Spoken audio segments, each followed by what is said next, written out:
Hey True North family. Hey True good friends. Happy Easter from the Rosarians. From the Rosarians.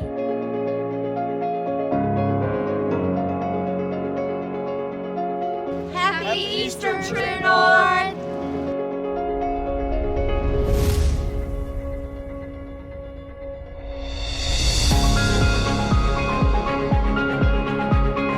Happy Easter from us to you. Bye, guys.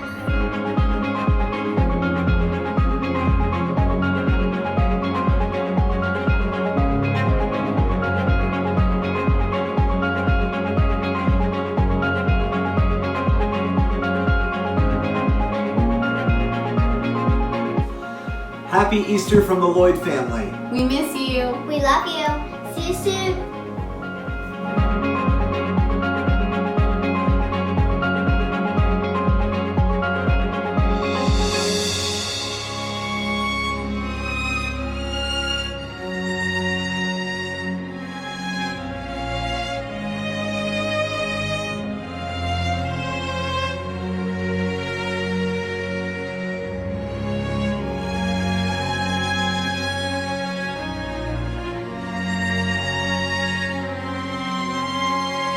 Happy Easter True North. We love you.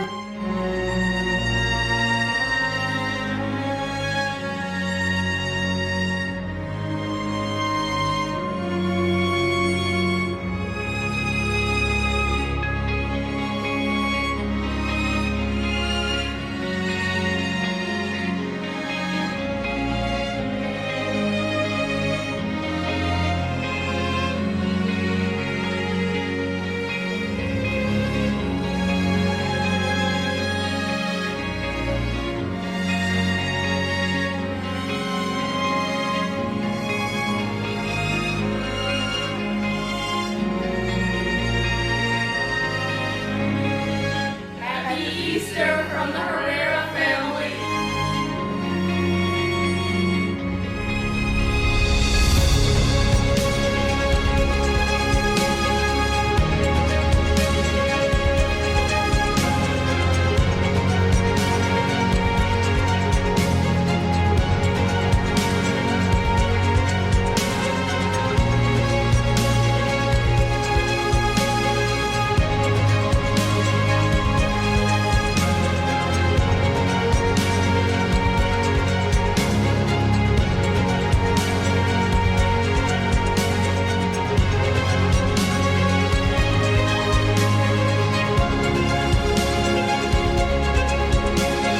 Happy Easter True North. We miss you.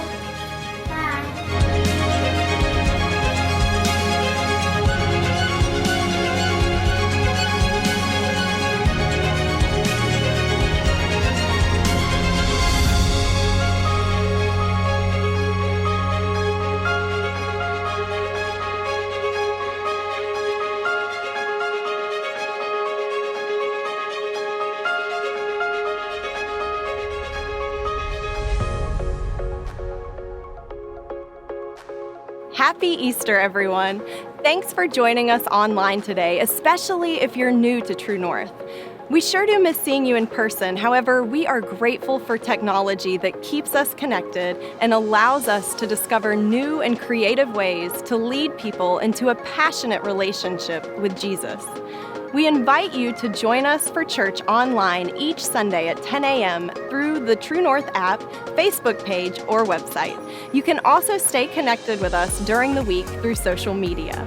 We believe Easter is for everyone, so we would love for you to take just a moment and share this video to your own Facebook page or send out a text message and invite others to join in.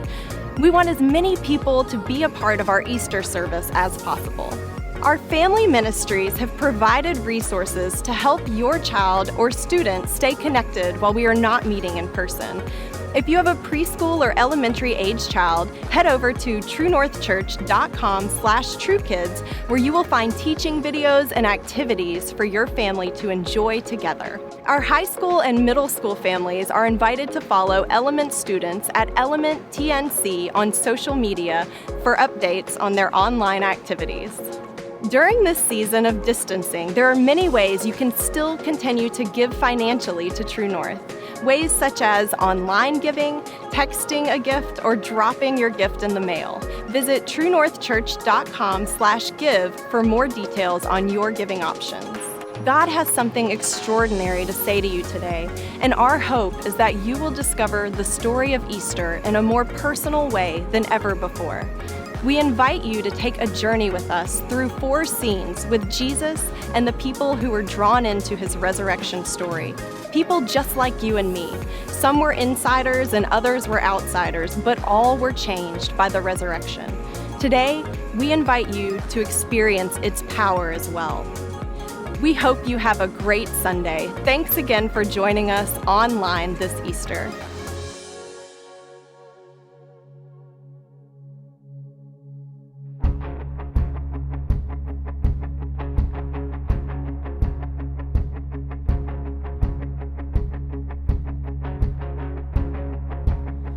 I raise a hallelujah in the presence of my enemies. I raise a hallelujah louder than the unbelief. I raise a hallelujah. My weapon is a melody, and I raise a hallelujah. Heaven comes to fight for me,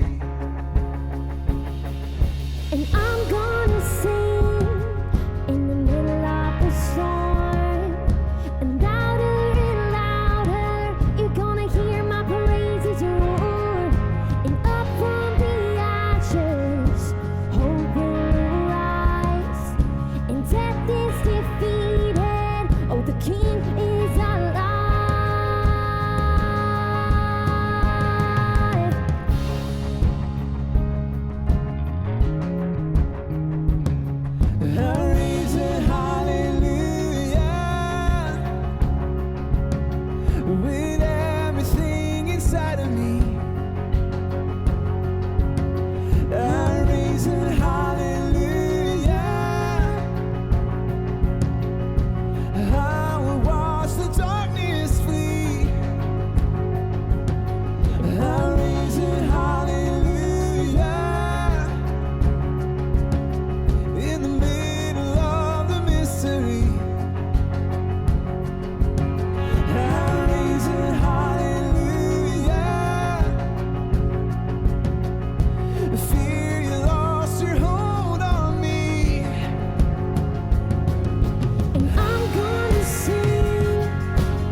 story of Easter is the story of resurrection.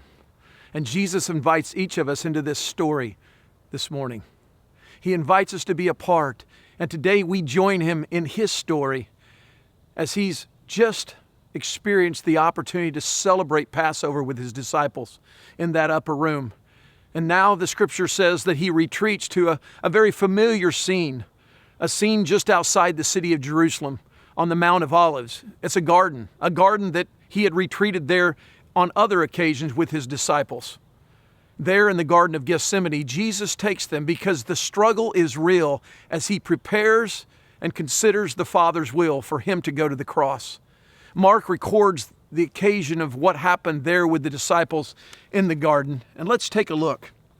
Mark chapter 14, verse 32 reads, "They went to a place called Gethsemane, and Jesus said to his disciples, 'Sit here while I pray.' He took Peter, James, and John along with him, and he began to be deeply distressed and troubled. 'My soul is overwhelmed with sorrow to the point of death,' he said to them. 'Stay here and keep watch.' Going a little farther, he fell onto the ground and prayed that if possible, the hour might pass from him. And he cried out, 'Abba, Father, everything is possible for you. Take this cup from me, yet not what I will, but what you will.' Then he returned to see his disciples and found them sleeping. 'Simon,' he said to Peter, 'are you asleep? Couldn't you keep watch for 1 hour? Watch and pray so that you will not fall into temptation. The spirit is willing, but the flesh is weak.' Once more he went away and prayed the same thing. When he came back, he again found them sleeping because their eyes were heavy. They did not know what to say to him." If you continue reading, you'll find that he did it one more time. 3 times Jesus goes to pray, asking them to pray with him, and at each occasion they fall asleep. As we consider this experience, we recognize that Jesus is at a point of knowing that he must surrender his will to the Father's will, to the point of death on a cross. He shows us his humanness, and we see the struggle that is real in his desire to honor God and yet escape the path of the cross, but ultimately surrendering. It's such a beautiful picture, and what's powerful is that he invites us into the picture. He invited Peter, James, and John to be a part of this journey with him, to pray with him, to support him, to encourage him. And yet in this moment, what happened? They fell asleep. You see, you'll find that the resurrection story will always invite you and me into a choice in our life of physical comfort or the opportunity to draw near to God in spiritual growth, to become closer to him. In this moment, Peter, James, and John, who were the insiders with Jesus, they were the closest to Jesus out of all of the disciples. Out of all that knew Jesus, they were the insiders, and yet in this moment, their flesh failed them. They chose physical comfort. They chose to sleep. I can't help but wonder that in these moments as we experience the pandemic that is around us, that God may be giving each of us through this a wake-up call. A wake-up call to awake from our slumber of being captured by the physical comforts of life that have now been taken away so that we could be drawn back to him. That we could recognize the value of just having an intimate relationship with God, to come to know him in ways maybe that none of us have ever known him in our lives. A time where we can spiritually experience the community of praying and loving with those who love him as well. Certainly we can't do it in a physical way, but we can do it in a way that is online as the church gathering together so that we could be drawn closer to God. We're also reminded, as they were reminded, that it's the basics of life that are most important. And today we're reminded that as we are invited into the story, we have the choice as well to share in the story of resurrection, of God developing us, drawing us near to him, coming alive in him, or choosing physical comfort. I pray that we would awaken, that we would hear the story of Jesus' resurrection and know that he's inviting us, he's drawing us in. And in this first scene, we are invited to draw close to him, Just as he drew close to the Father, so can we through prayer. We can exchange the fear and the anxiety through prayer and invite faith to come alive in us so that we could have strength and courage and rest in the days ahead, knowing that He is with us. I pray that as we walk away from this scene, that we too would consider the offering of God to us, to choose spiritual growth, intimacy with Him, over the physical comforts that might clamor for our attention. I invite you to take that step as we journey together.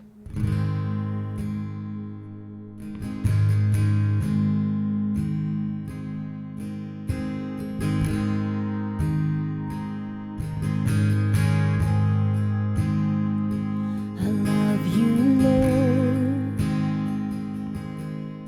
Oh, your mercy never fails me. In all my days, I've been held in your hands. From the moment that I wake up until I lay my head, I will sing of the goodness of God. And all my life you have been faithful. And all my life you have been so, so good. With every breath that I am able, I will sing of the goodness of God. I love your voice. You have led me through the fire, and in darkest night, you are close like no other. I've known you as a father. I've known you as a friend. And I have lived in the goodness of God. Yeah. All my life you have been faithful. All my life you have been so,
As we unpack the resurrection story, it is often filled with external events that force us to consider our walk with Christ.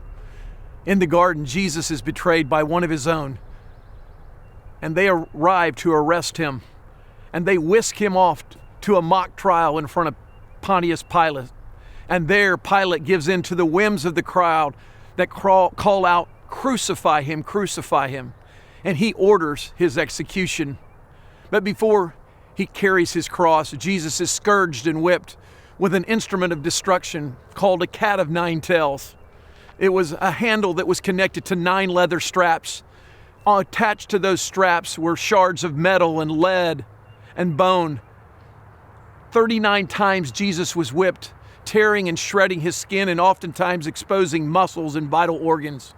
It was a horrible, horrible scene. And from there, Jesus had a cross placed upon him, and he was ordered to carry that cross through the winding streets of Jerusalem for almost a half mile to a place called Golgotha. Unfortunately, because of the physical exhaustion and the beating and the whippings, Jesus was unable to.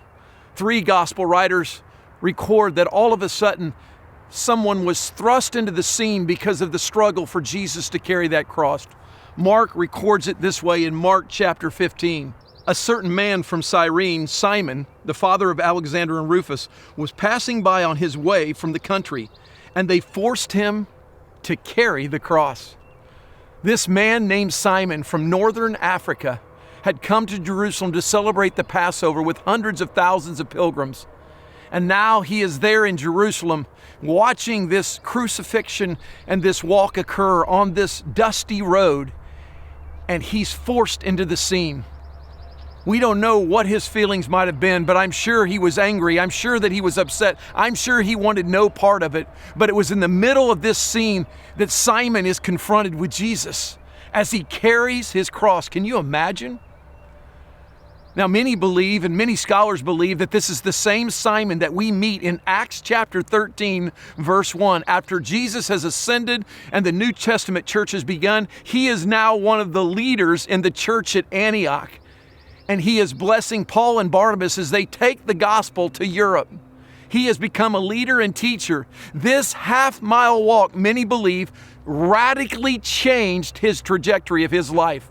He didn't ask for it. He didn't even know it was coming, but it was forced upon him, and it changed everything in his life. You know, it's not been uncommon in my journey of ministry to see these external forces of all kinds force people to consider the claims of Jesus. I've seen those who have encountered sickness and disease and even the death of loved one find themselves broken and shattered, empty. Unbelievers who were not even open to God now open their hearts to the possibility that there is a Father who loves them, who will comfort them in their pain. And I've seen those same people in belief grow deeply in their faith. I've seen those who have been consumed by addictive behavior, who find hopelessness and their lives to be powerless, come to a place where all they can do is throw open their hands to a Creator and say, "God, help me." And He's met them right there. I've seen those who've had destructive behaviors and appetites and have abused others to such a place that they've been thrown behind prison bars. And there in solitary confinement, they've met Jesus, and He has set them free of themselves. I've seen others in financial ruin, and in the midst of the ruin and the brokenness and the loss, they've been humbled to the place that they've opened themselves to the possibility that God could help them. That's what happened to Simon. These external forces forced him into a place that he had to carry the cross, and his life was changed. Maybe you find yourself in Simon's shoes today. Maybe there's some circumstances encircling you. Maybe this pandemic has turned your life upside down. And God invites you. He invites you to consider Christ. How will you respond? Will you consider opening your heart to His resurrection story that He wants to write in you? You see, a short walk in the resurrection story that was forced upon Simon most likely changed his life forever. And it can do the same for you.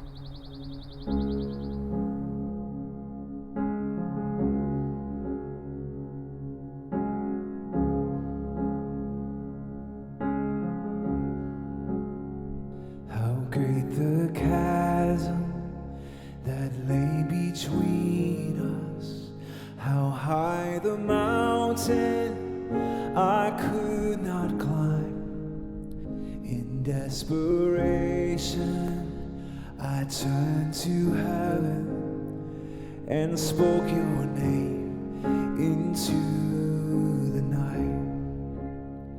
And through the darkness, your loving kindness tore through the shadow of my soul. The work is finished, the end is written.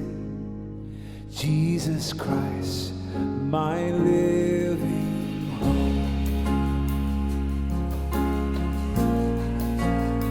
And who could imagine so great a mercy?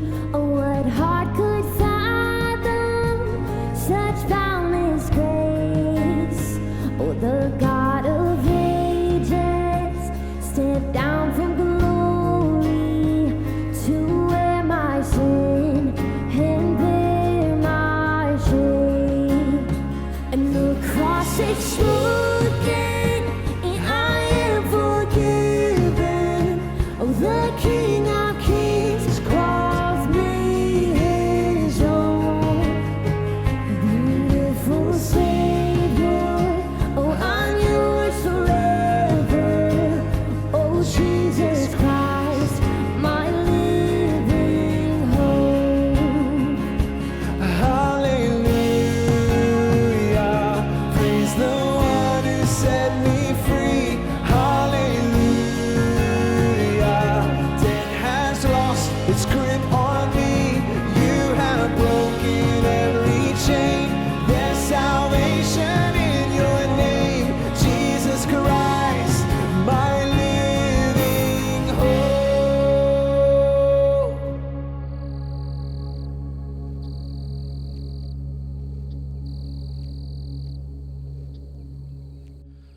All hope seemed lost.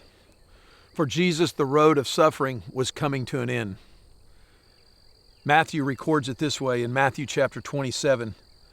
They came to a place called Golgotha, which means the place of the skull.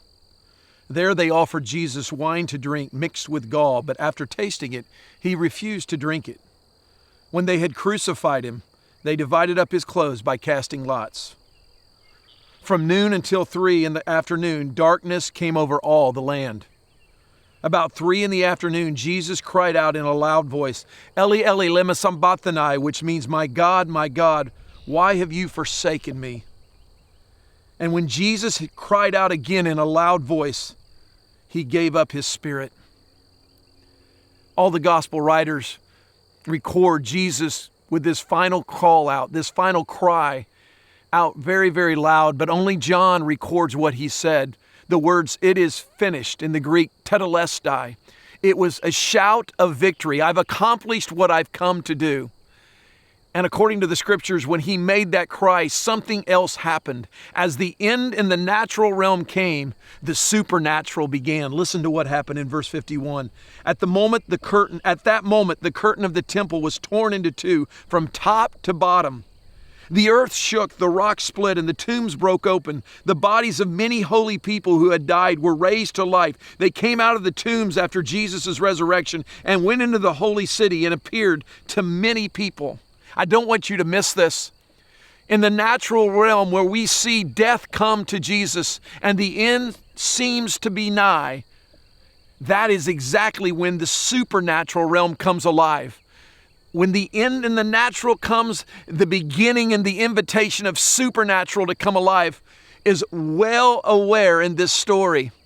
You see, for that veil to be torn from the top to the bottom could have only been done by our Father in heaven. Certainly, there was no way possible. It opened up to us this veil that hid the Holy of Holies, and only the priest could go in once a year in the Day of Atonement, had now been torn so that you and I could now move into a supernatural relationship with God, His Spirit living in us, His life aware in us. And of course, there's much conjecture over the other part of this supernatural of bodies rising again and coming alive. Many scholars have debated what this looked like, but I do know this. It signified the power of Jesus having victory over death. There is no doubt that Jesus experienced this power as death came in his life. And for you and me, it offers us the power of God when things seem to come to an end. And of course, those that were observing it saw something powerful in such a way that it changed them. Matthew records in verse 54, when the centurion and those who were with him that were guarding Jesus saw the earthquake and all that had happened, that they were terrified and exclaimed, "Surely he was the Son of God." They were in holy awe. They were overwhelmed by the reality that he was the Son of God. You see, we're invited into this story to recognize that when the end in the natural realm comes, that Jesus breaks through into the supernatural and offers us the opportunity to declare him Son of God. He wants you and I to come alive in him. And over, we're reminded of the overwhelming reality that he is Lord of death. This week I was reading a story about a doctor in Italy who has been treating the coronavirus. His name is Lulian Urban Lorenzo. He's a 38-year-old doctor, and obviously you know how lethal it's been in Italy. And so he writes these words that were translated into English about his experience and what's going on there. He said, "Until 2 weeks ago, we and many of my colleagues were atheists. 100% believe that science excludes God because we are doctors. I used to look at my parents at church and mock them. A 75-year-old clergyman arrived here 9 days ago. A poor man. He was struggling to breathe, but he always had a Bible in his hand. He reads it to the patients who are dying and reads them quickly. He places the Bible in the hands of some, and we looked at it intently. Dr. Lorenzo and his colleagues came to see that as human beings, we have reached our limits. There is nothing we can do except increase the death toll of the people we care about. We began to notice the work of God. We began to feel that God begins where man ends. Slowly, we approached the priest," Dr. Lorenzo speaks. "As a result of his influence on them, we who were atheists until yesterday now pray for God for peace. Pray for us to help care for the sick. The courage that was supposed to be lost has somehow returned to us. We are more energetic now. Yesterday, that 75-year-old priest died. That means 120 deaths in 3 weeks. He helped to give us the peace we never expected in just 9 days when all hope was shattered. Remembering that we were helped by his weakness, the Good Shepherd went to the Lord." Dr. Lorenzo closes with these words, "Now I realize I am nothing on this earth, but I will live like that priest until my last breath for others." Dr. Lorenzo confronted the supernatural reality that God begins oftentimes where life ends for us. Maybe today you are an onlooker just like that centurion. Maybe you just came to watch online because you wanted to check it off your Easter checklist. Or maybe you had a family member invite you to watch today. And maybe today, God wants to overwhelm you with this reality. Jesus is the Son of God. And he wants to invite you to consider him in his resurrection story for your life and for mine. Then came the morning that sealed the promise. Your buried body began to breathe. Out of the silence, the roaring lion declared the grave has no claim on me.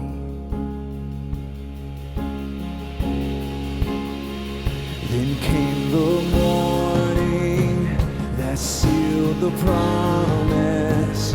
Your buried body began to breathe. Out of the silence, the roaring lion declared the grave has no claim on me.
all hope seemed to have faded.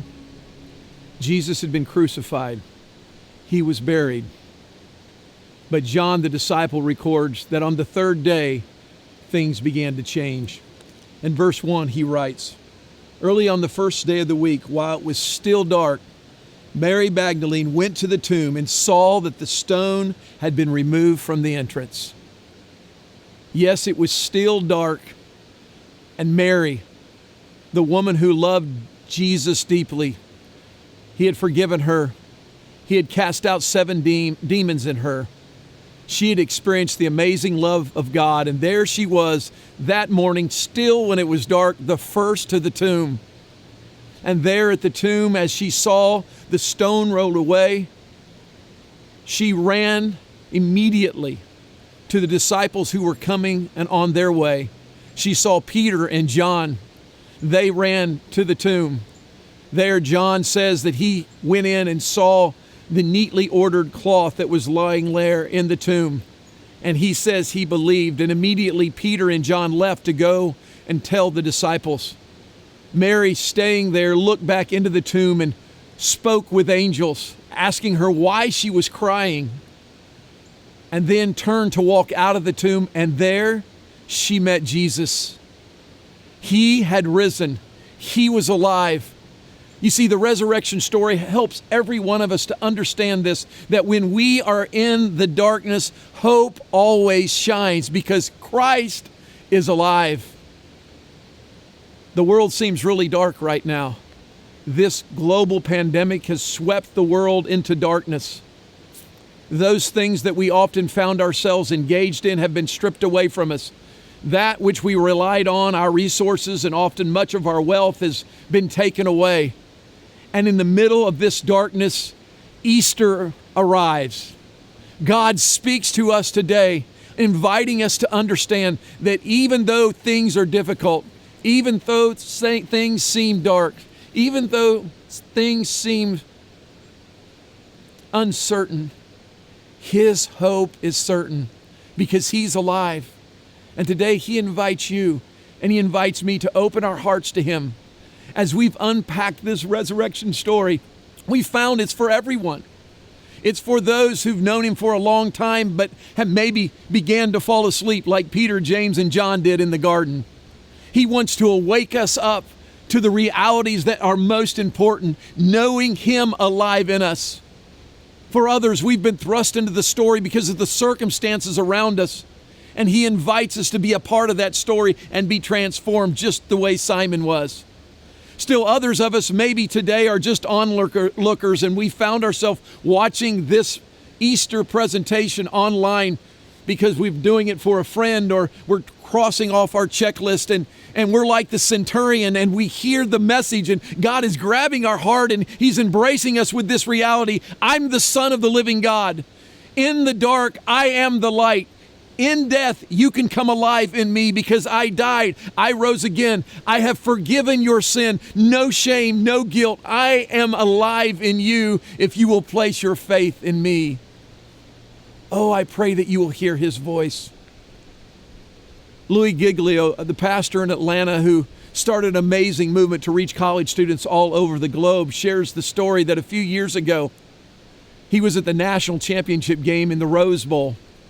He had the opportunity to get down on the field, and there he was on the field with all the players stretching and going through their pregame workouts.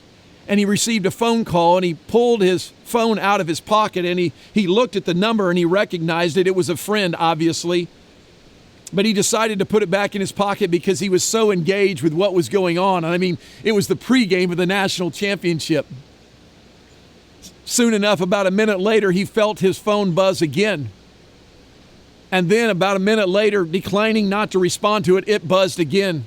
Finally, after buzzing a couple times, he picked it up and he recognized that he had received a couple texts after that previous phone call.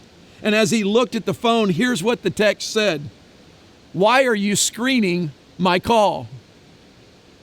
One of his friends was in the stadium watching him screen their call. Have you ever had that happen to you? You were in a situation where you were screening someone's call who was watching you. My friend, I really believe that right now, if we're not careful, the world might be screening the call of God reaching down to us in this moment.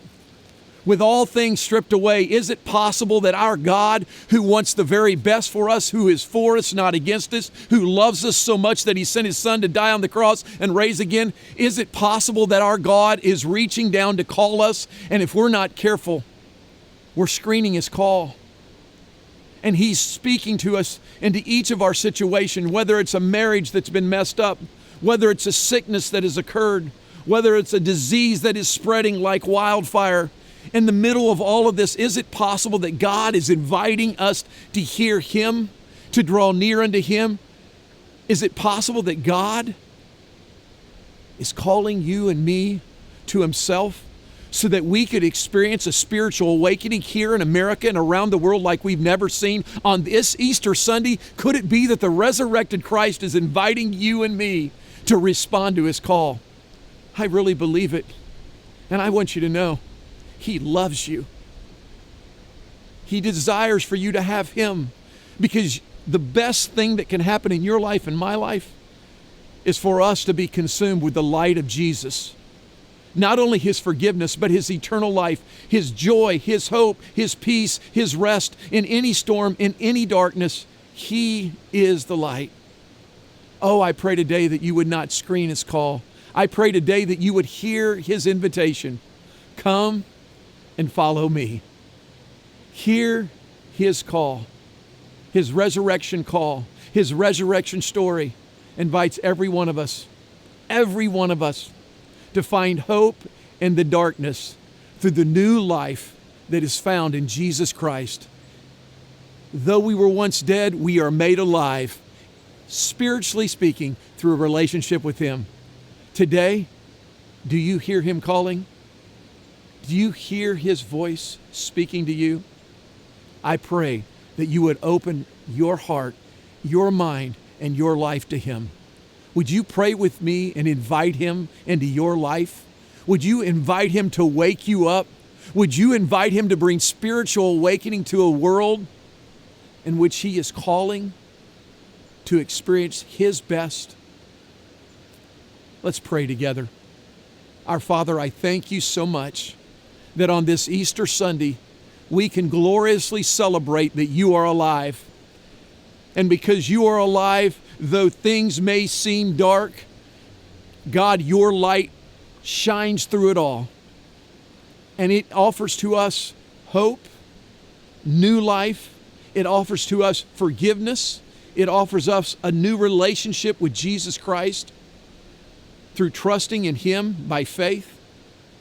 Lord, I pray that those of us today who have not heard your call, maybe for some of us, we've been screening your call for years.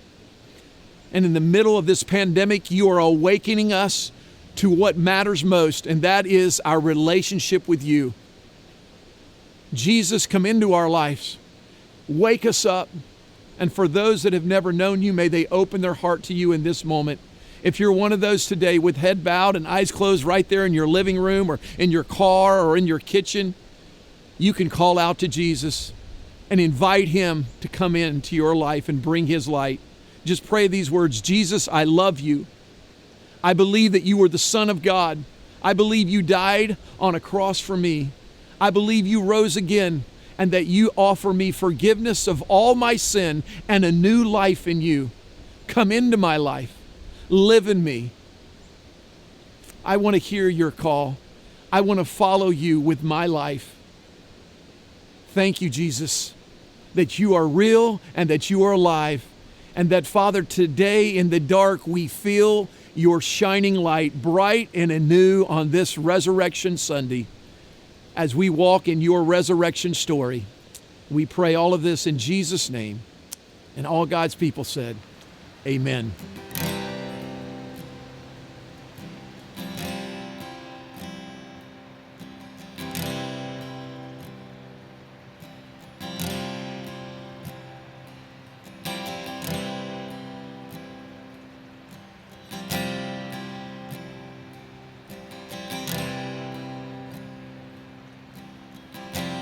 I have decided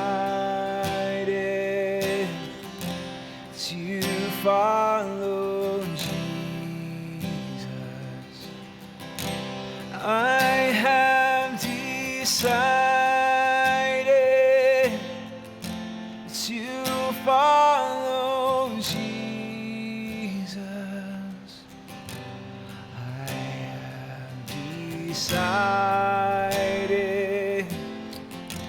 to follow Jesus. No turning back. No turning back. I have decided to follow Jesus. I have decided to follow Jesus. I have decided to follow Jesus. No turning back. No turning back.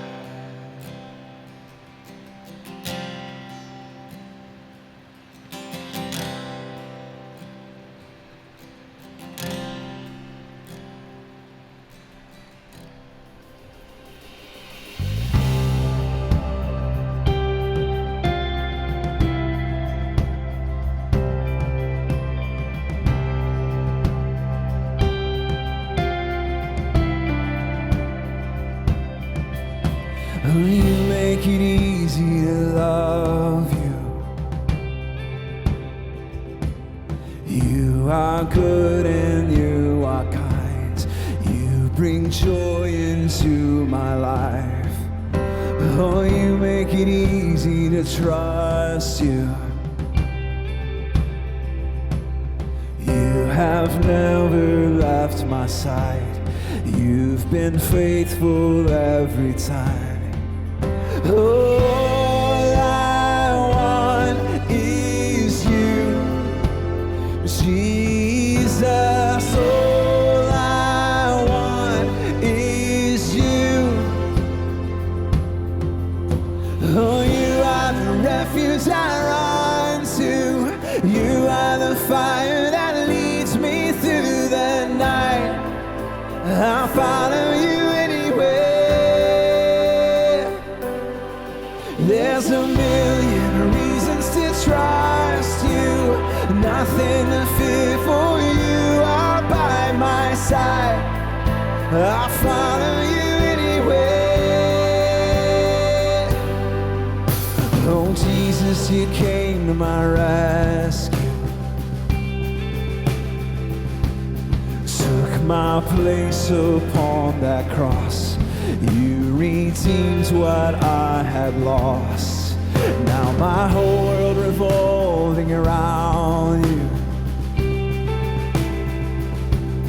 You're the center of my life. You're the treasure, you're the prize.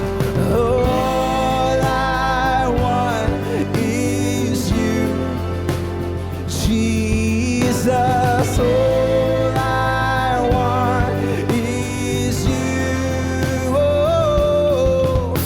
Oh, you are the refuge I run to.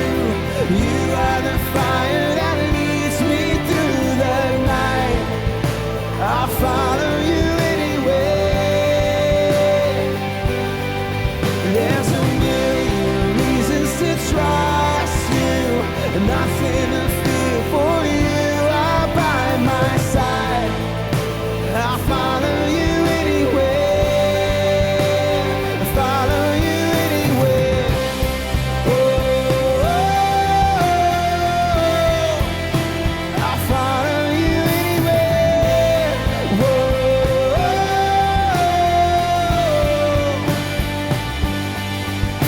Wherever you lead me, and whatever it costs me.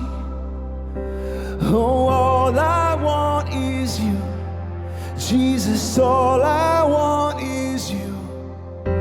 Wherever you lead me, and whatever it costs me.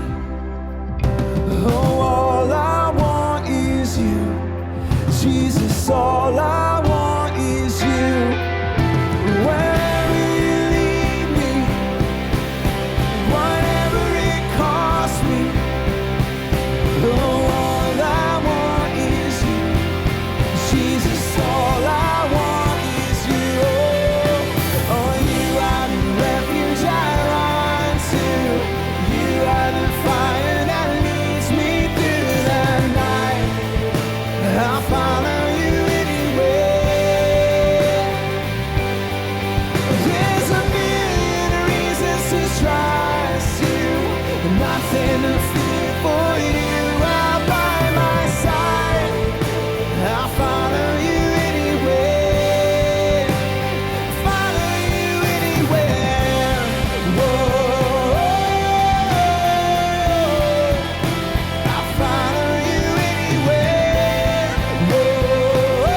Wow. We hope you've been blessed by today's service. Maybe God has ministered to you in a very special way or opened your heart and you desperately desire to have someone to talk with or someone to pray with. Right now there is a number on the screen and we want to encourage you. We have people that are ready to talk with you, to pray with you, to help you understand what it means to have a relationship with Jesus Christ. Please feel free to make that call right now and let someone encourage you and pray with you. It's been a glorious day, and we are so grateful that you've shared this Easter service with us. And our prayer is that you would have a happy Easter.